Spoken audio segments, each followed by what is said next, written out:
PTV online channel. In the service of the Filipino online world. Main agenda is the discussion of the continuing increase of COVID patients in our land. So education. Yes, ma'am. Take your time, ma'am. You have Yeah. everything. During our last meeting last Monday, you asked us to present a formal proposal on the advantages and disadvantages of having limited face-to-face learning at this time, pero limited only in areas where there is low risk assessment and where there is compliance with the requirements of the Department of Education, as well as compliance with the minimum health requirements of the department. Yes. Only in I these now places, remember not it. for everybody, only for those which are considered low risk. And if there is face-to-face, it will not be for the entire 5 days of a school week. It could only be 1 day or 2 days, and the sessions could be limited to the most important things that a child should learn. And it is now being done. LaSalle did it. They started last June. And there's a very small school in Siquijor. It's also started last June, also with limited face-to-face, and it's working. So the local government officials have been writing us, and international schools also have been writing us and requesting if we can allow limited face-to-face for those who will be able to take the necessary precautions. And so we have submitted, Mr. President, to the Secretariat both a PowerPoint presentation as well as a text describing how it's going to be done. Yeah. Yeah. So we are complying with your instructions. And if I may divert, because a while back you were talking about medicine, we have Filipinos who finished medicine in Russia, and they are practicing in the Philippines. My niece finished her studies in medicine in Russia for 7 years in the Russian language at the top of her class. And she's now provincial health officer in Catanduanes, and there are several more. There was a period when Filipinos went to Russia, but without the usual official arrangements, and they finished, and some of them are back, so they can really vouch for the high quality of medical education. But to go back to face-to-face, I am just submitting. You may not have time anymore at this hour to listen to the presentation. No, I have. Okay. Yes. Can I please? Yes. I must listen to you, not only find the time. We are very pleased and happy to report that in terms of the public and private school enrollment total, in spite of the combined impact of COVID as well as the destruction on the economy, the downturn of the economy, we were able to achieve 77% of the total enrollment compared to last year. Sa public, 90% of our students last year ang naabot natin. So, in spite of these two very difficult situations na kaya natin, ang ating problem is with the private school enrollees kasi only 27% have returned. And we now have this, what I describe as the phenomenon of private school students migrating to the public school. Ang latest number is 347,860. And this is because, Mr. President, the private schools have been affected by the downturn in the economy. The parents who lose their jobs cannot already fund studies of the students.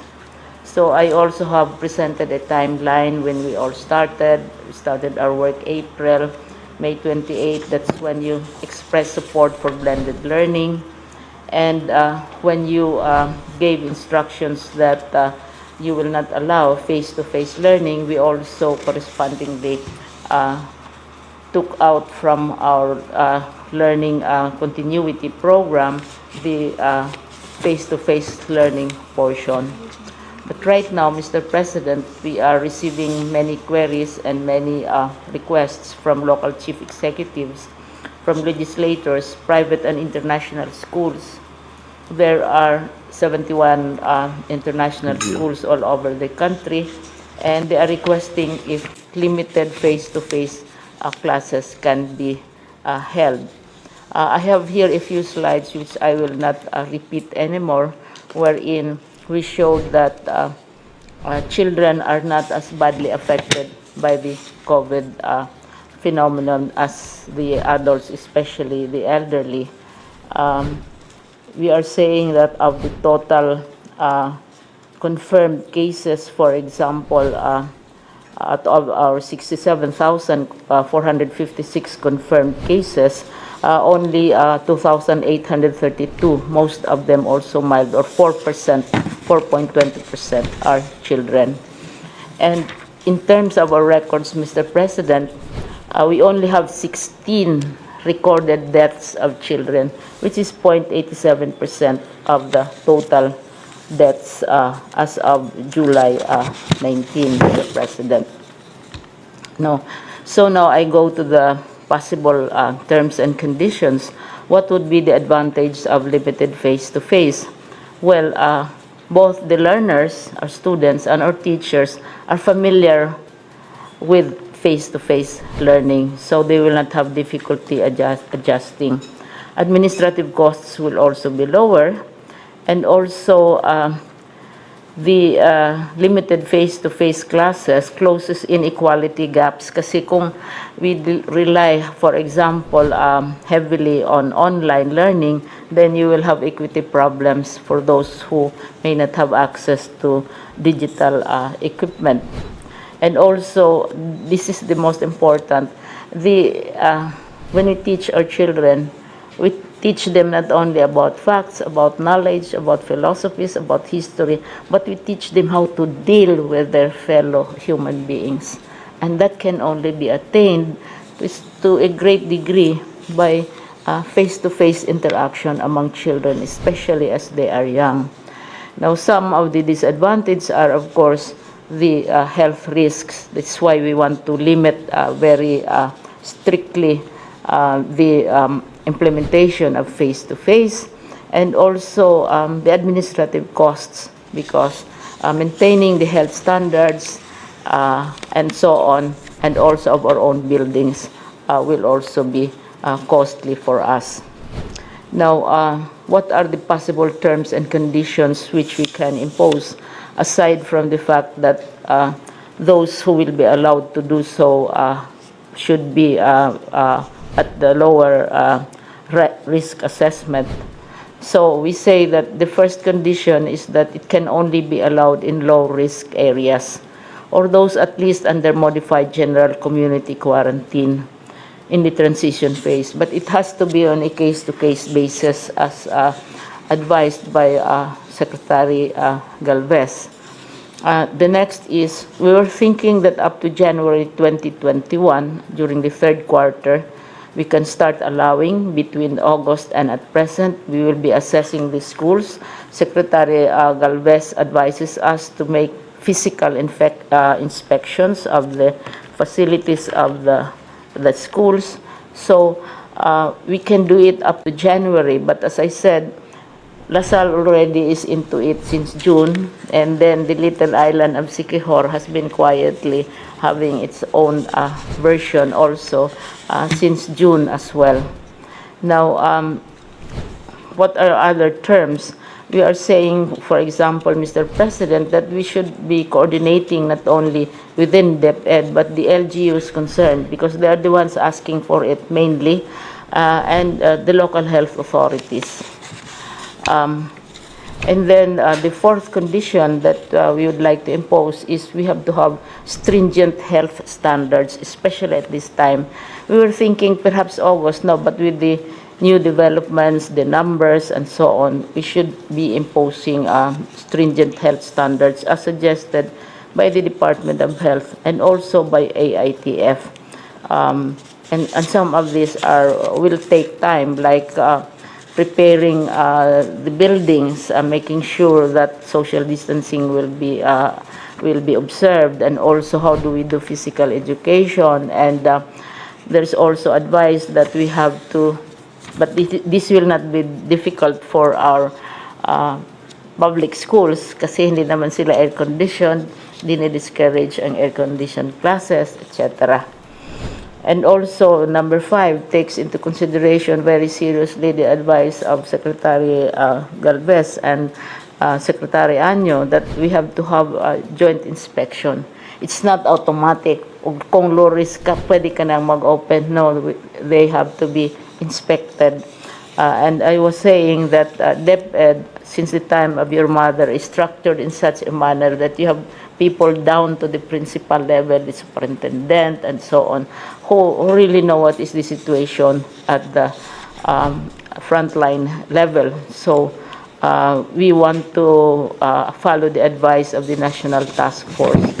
So in summary, Mr. President, for basic education, we are saying that maybe we can allow limited face-to-face learning, but to be strictly regulated in the light of present conditions. So we have to listen to at least 4 agencies which would have an interest in the matter. One, the location of the schools have to be assessed as low risk, but that is only the first step, Mr. President. Secondly, our schools have to be friendly to the idea of face-to-face during the time of COVID. Like, we cannot allow schools with very small classrooms. Kung small ang classrooms, we have to adjust the number of students in a class, maybe 10 per batch and so on. And then they have to be in good state of repair. They are safe kasi dumaanan ng mga bagyo, may lindol, may putok ng bulkan, and we have to make sure na even if they are safe from COVID, they might not be safe also from weak or weakened buildings of ours. So, kailangan din standard and physical condition ng aming schools. And then, importante is that the schools should also meet the minimum health standards. We have already, as per your instruction, we already have organized and created also our minimum health standards, and it is in writing. We have circulated it actually in DepEd already, because school or no school, we are imposing the minimum health standards. And this is in consultation with DOH. We benefit so much from their advice. And then fourth, the host local government, because they are largely the ones who are asking for this, aside from the international schools, they have to be ready to support financially the schools, because they have the SEF. SEF is a national tax on real property, 1% of which should go to education, and which the provinces collect. So it's a national tax. It's our national tax, which the provinces are collecting, yung SEF, the Special Education Fund. So they have to be prepared to help finance the needs of these schools. So itong 4 na conditions, Mr. President, have to be fulfilled before we allow limited. The accent is on limited because the public is reaction na may meme pa sa Secretary of Education na I said daw patay kung patay, pero kailangan magklase, which of course is not. I would not be capable of making such a statement. It is widely circulated, and so this is very important to us to continue the learning process, but at the same time assure the safety of our students. So, ayon, Mr. President. And then we have a written text also about this presentation. So, ayon. for your consideration. Limited lang talaga, sir.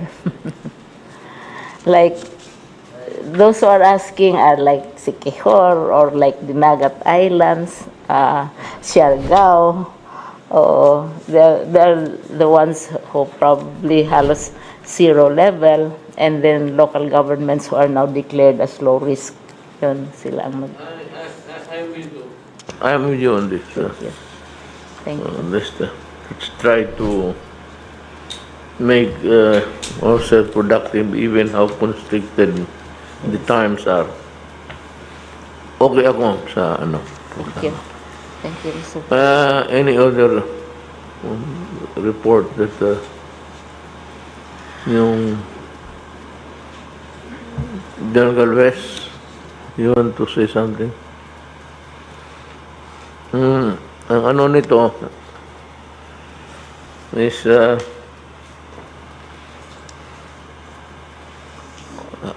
it's very hard for us really to impose itong ano yung paglabas ng tao, and even in the wearing of the mask.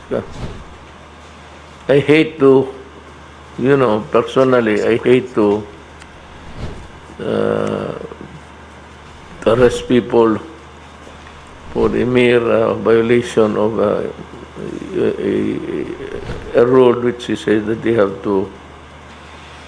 Ang problema, kailangan masyado ang cooperation ng the mayors have to do more.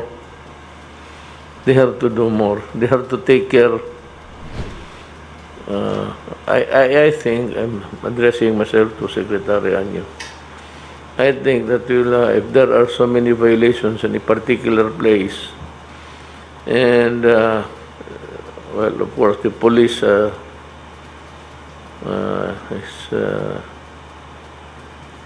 lacking in the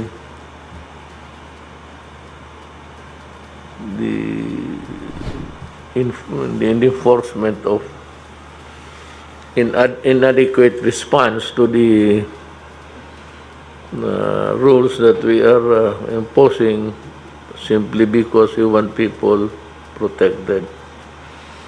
O pwede naman sa yung ipatawag sila. Yes, sir. Mr. President, magandang gabi po. Kanina pong umaga ay nagkaroon kami ng pagpupulong sa pangunguna po ni Secretary Duque, Secretary Lorenzana at iba pang mga key members ng IATF. Kausap po namin yung mga opisyales ng ULAP, kasama po yung League of Provinces, League of Cities, League of Municipalities at Liga ng mga Barangay at lahat po ng mga governors at mayors na under po ng GCQ. At maganda po ang naging resulta naman ng pag-uusap. Nagkaroon po kami ng mga kasunduan po kung paano yung pagpapatupad ng mga localized lockdown. Gagawa rin po sila ng kanilang proposal kung paano po ang magandang paraan para ma-handle po yung mga LSI na uuwi sa kanilang probinsya at yung pagpapatupad po ng health standards po. Gusto namin magkaroon po ng isang implementation lang po ng pare-pare sa bawat LGU kung ilang araw po dapat ikukulong yung mga nagbabiolate sa pagsusuot ng mask, face mask at hindi nagpi-physical distancing at kung magkano po yung multa para po kahit saan pumunta ay pare-parehas yung pagpapatupad. Ito po kasi ang pinaka-importante para ma-prevent yung pag-spread ng virus. Magsimula po sa pagsunod sa panuntunan ng bawat mamamayan. Yung pong mga pagkakaroon ng transmission sa iba't ibang community, yun po bunga kapag ang ating mga kababayan ay hindi sumusunod sa mga patakaran ng health standards. At tuloy-tuloy po yung aming pag-uusap. Gagawin po namin ay pupunta naman po kami sa ibaba at yung mga particular po mga city at down po hanggang barangay na dapat ila-lockdown. ay meron po kaming yung tinatawag na code teams. Ito po yung coordinated operation to defeat epidemic. Yung mga expert po ay pupunta doon sa ibaba at tutulungan po talaga yung ating mga mayor sa pagpapatupad ng lockdown. Kumpleto po yung actions na gagawin mula po simula hanggang matapos. At importante po talaga yung mailipat po yung mga positive na patient sa ating isolation facilities para hindi po makahawa sa community. So tuloy-tuloy po ang ginagawa namin ugnayan sa ating mga mayors at governors at sila naman po talaga ay porsigido po na maipatupad yung mandato nila para matapos at malabanan itong COVID, Mr. President. Mind you, there is a raging fight between federal government and itong local states sa Amerika. Simply because there are mayors who refuse to abide by these rules of when everybody is talking about all experts practically, be it in Europe or America, and the doctors, the eminent doctors, they only have one unison statement. You want COVID slowed down or stop, wear a mask or do not go out of your house if you do not want to wear one. Yun lang, at saka yung social distancing. There is no other way that we can prevent COVID from transferring from one person to the other unless we obey. The only thing that's going our way in our favor is that we are a unitary type of government. At saka ang hold ng central government is different from the United States. They have more freedom there. And there are things which is unknown and nobody can. But dito sa Pilipinas, pag sinabi ng, well, whatever department is pag sinabi niya na ganun talaga, and you can enforce it. Otherwise, they would be guilty of, well, simple gross negligence or outright if the Secretary of Local Government would deem it necessary for your wanton then you can be suspended. And as a matter of fact, you can be terminated. Yan lang ang nakapabuti sa iba kasi ayaw. That has no place in the Philippines because everybody is bound by the national policy. Itong atin naman, ang task force is really for the good of the people, for all. Kaya we do not have any qualms in arresting people. It might, under ordinary times, that's what I'm saying, about to say kanina, is that a simple violation of not wearing a mask seems to be trivial, and social distancing, all of these things. But during times of health issues, pandemic,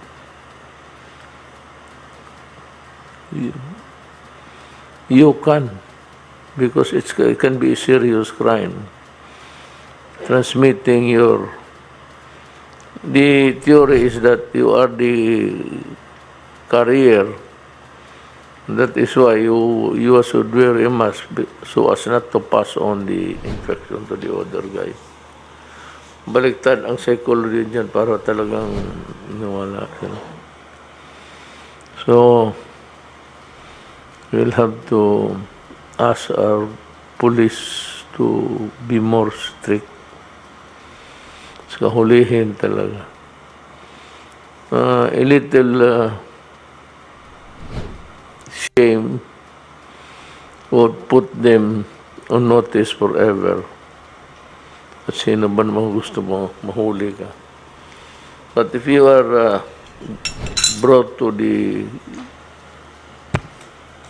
police station and detained there, that would give you a lesson for all time. So, gano'n na. At saka makikita nila. Yung mahirap itong nasa squatters, gano'n din sa Davao, sabi nila. Sabi nila, hindi ako napunta doon. Ask the police to function the way they should in times like this. Is there any other Mr. President, magandang gabi po sa inyo, Mr. Senator and fellow members of the IATF.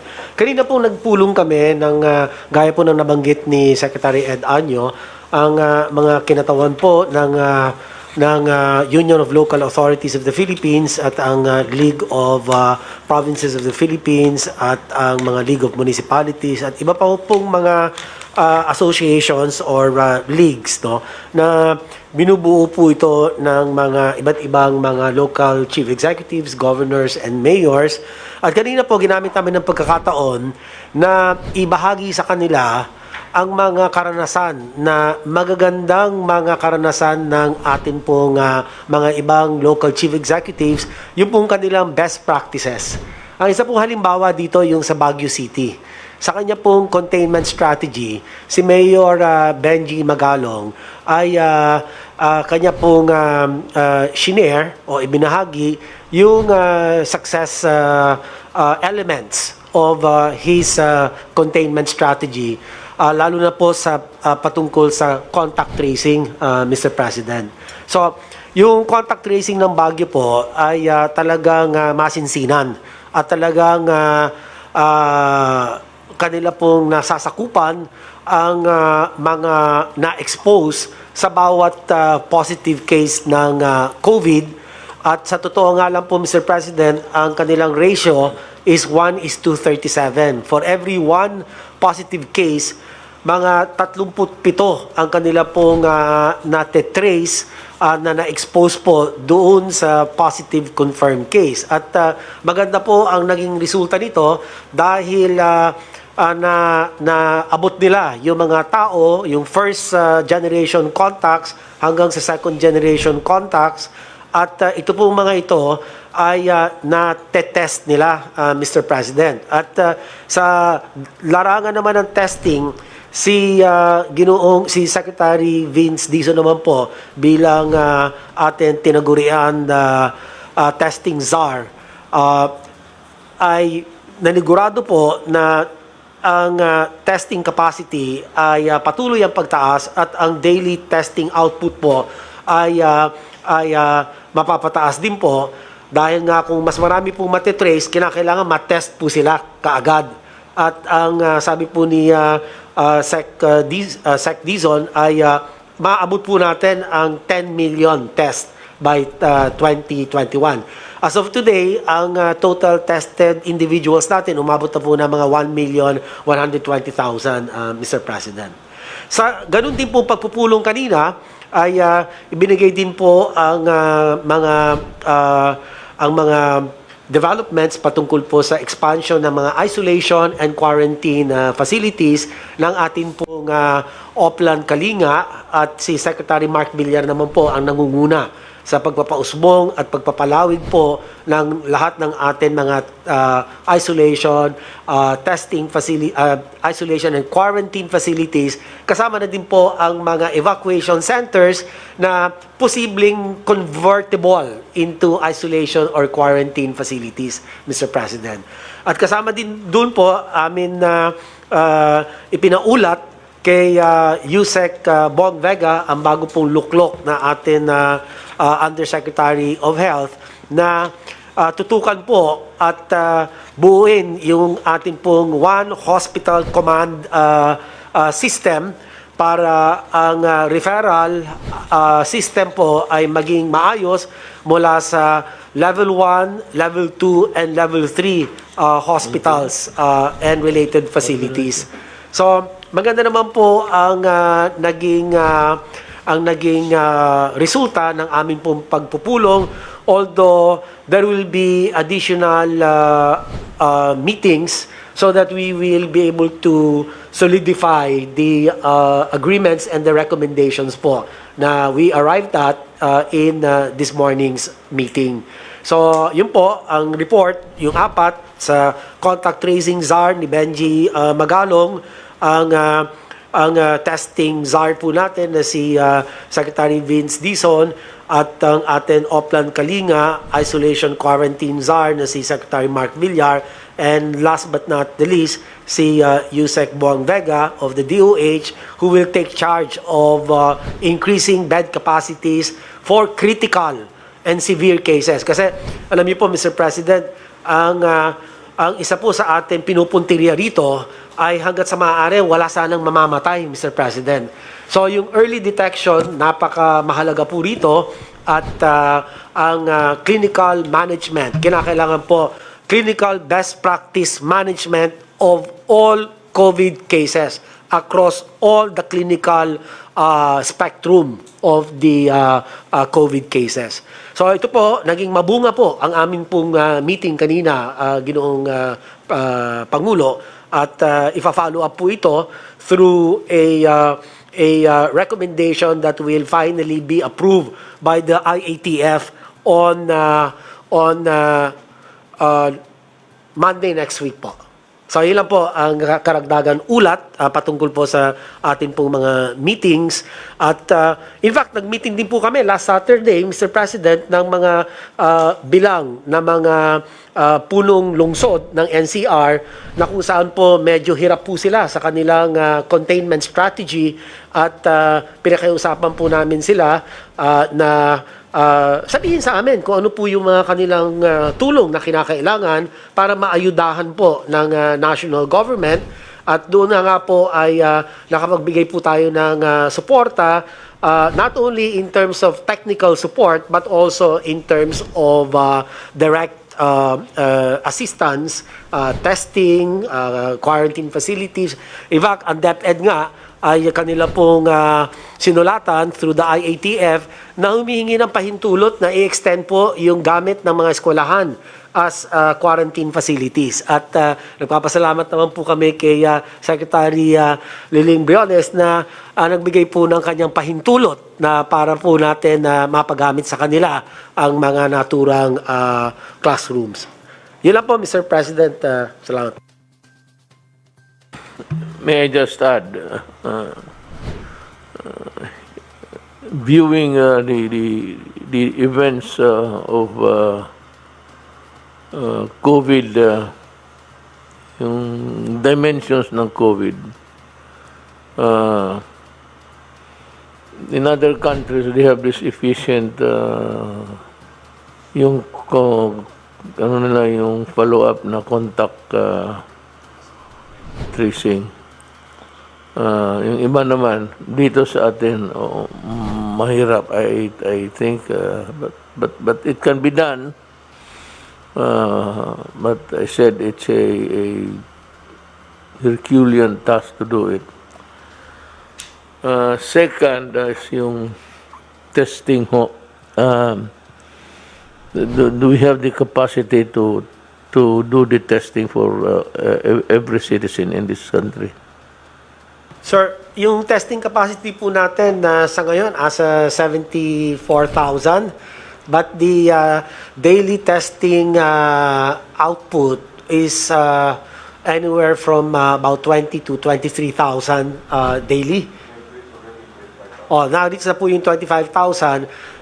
Ang target po natin is 10 million Filipinos to be tested by 2021.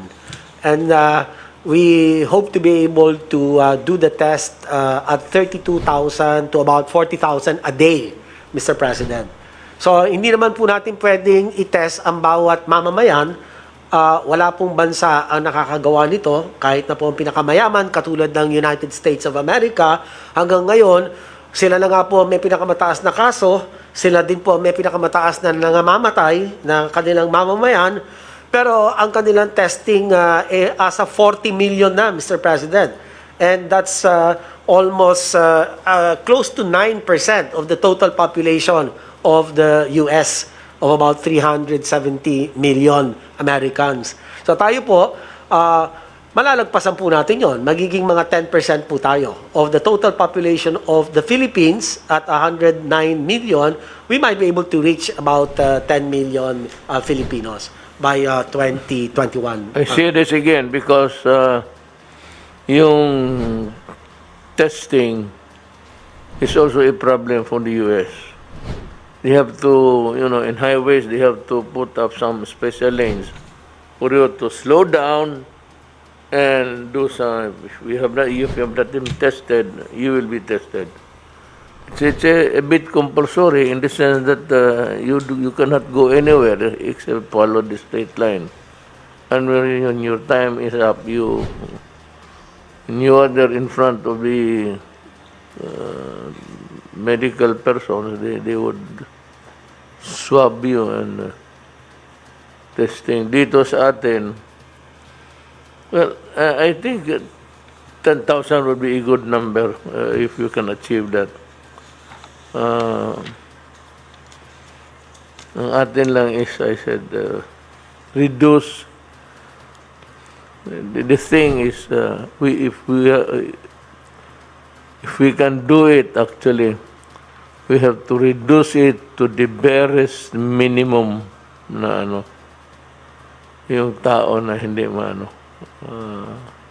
ayaw. In America, because they do not, a good number of people do not want to be tested because they do not believe in it. So that's a problem. Same with Brazil.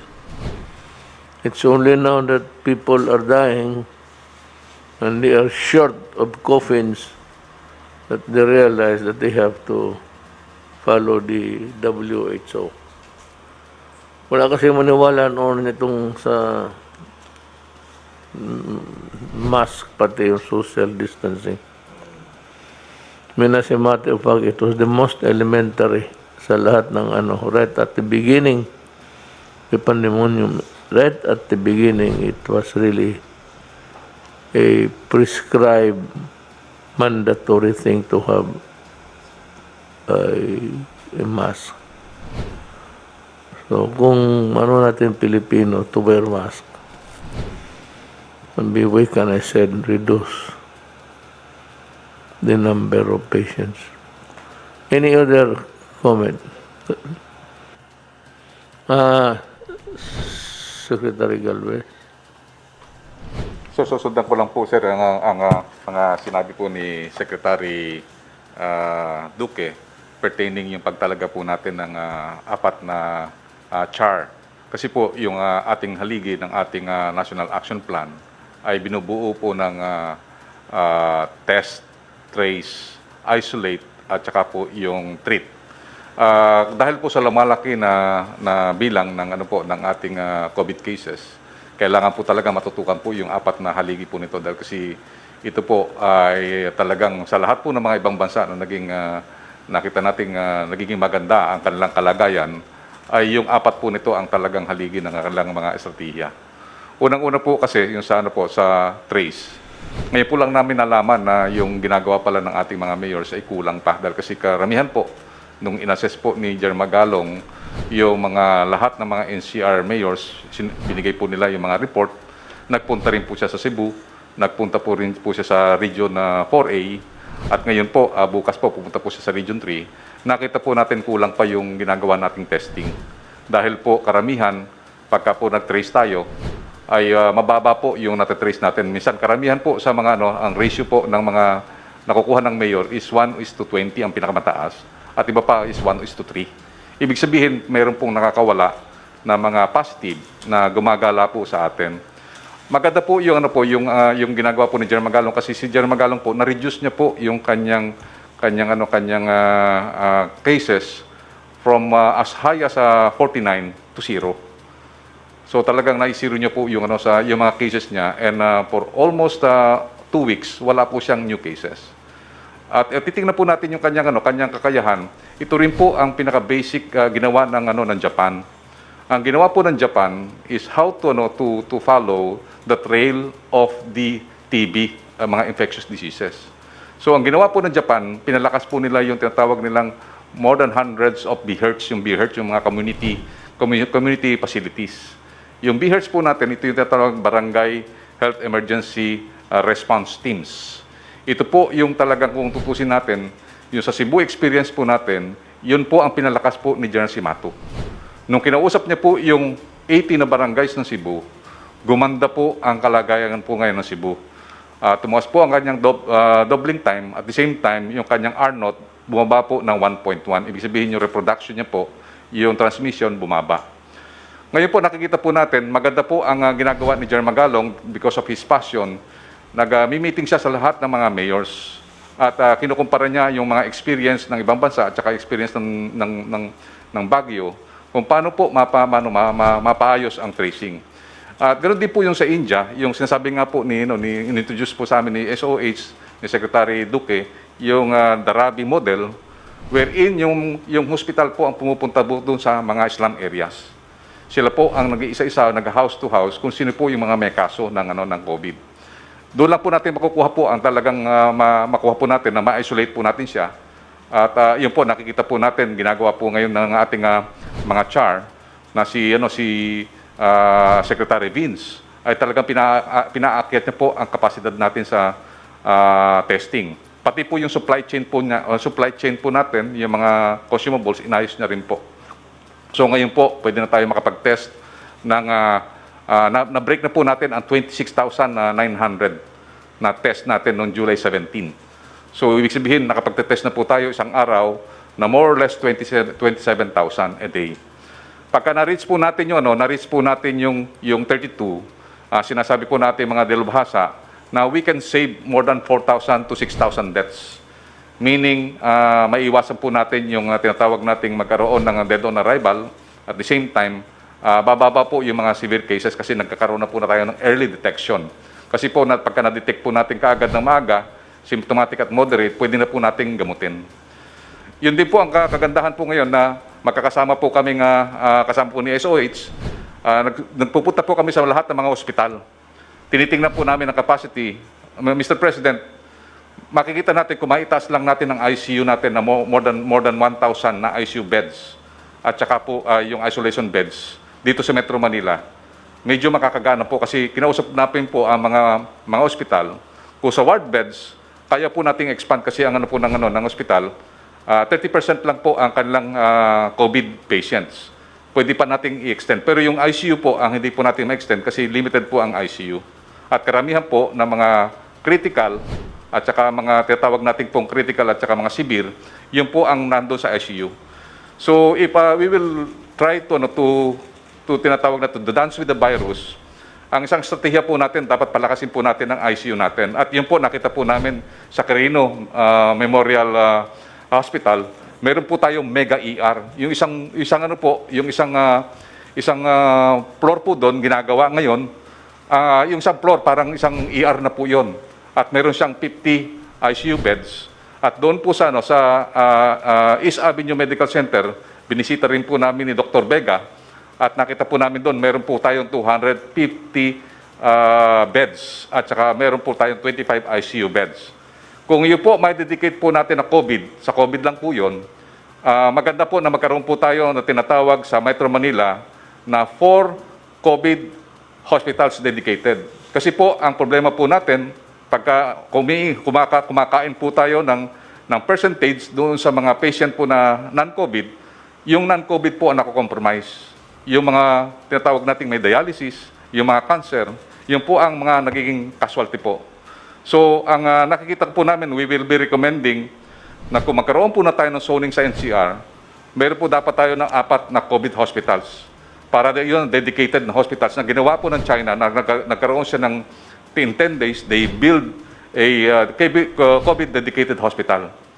Yun po ang nakita namin na mas maganda po kasi nakita natin si Dr. Vega, ang ginawa po ni Dr. Vega, ay nagkaroon siya ng tinatawag na one referral system sa buong NCR at saka sa Cebu.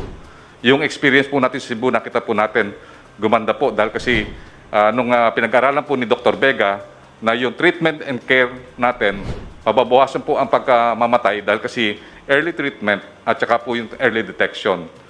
So yung pag-design po natin na meron po tayong 4 na char, maganda po yun kasi yung kay Secretary Villar po, more than 167 na evacuation building ang napagawa niya at ngayon po nagagamit na po natin yung 68 doon sa COVID patients na more than 2,500 na po ang kanyang gumagamit po doon.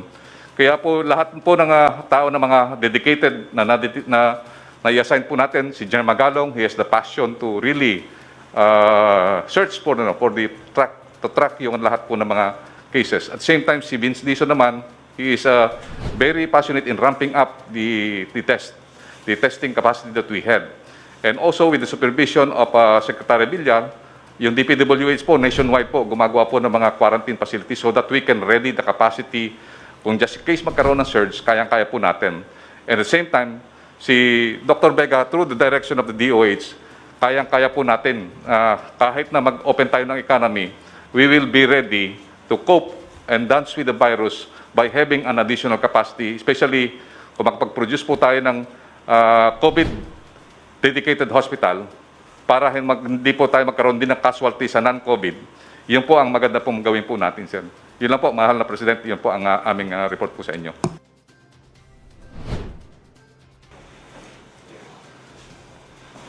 My countrymen, we continue to meet regularly to talk about our problem. Perhaps our number one problem today is the COVID. I am as mad as you.